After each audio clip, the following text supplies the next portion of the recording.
నిద్ర చాలని బద్ధకమల్లే ఉళ్ళిరిచింది ఆకాశం. రాత్రి దాచిన రబ్బరు బంతై తిరిగొచ్చింది రవిబింబం. వెలుతురు మోస్తూ దిగి వస్తున్నది గాల్లో గువ్వల పరివారం. సెల్యూట్ చేసే సైనికులల్లే స్వాగతమంది పచ్చదనం. మౌనంగా ధ్యానంలో ఉంది మాగాణం.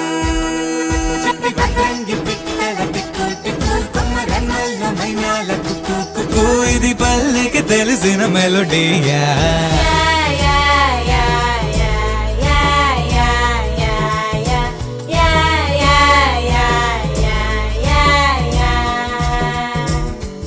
ముగ్గులు ముంగిళ్ళు ప్రేమలు నట్టిళ్ళు చూడగా చాలేనా రెండే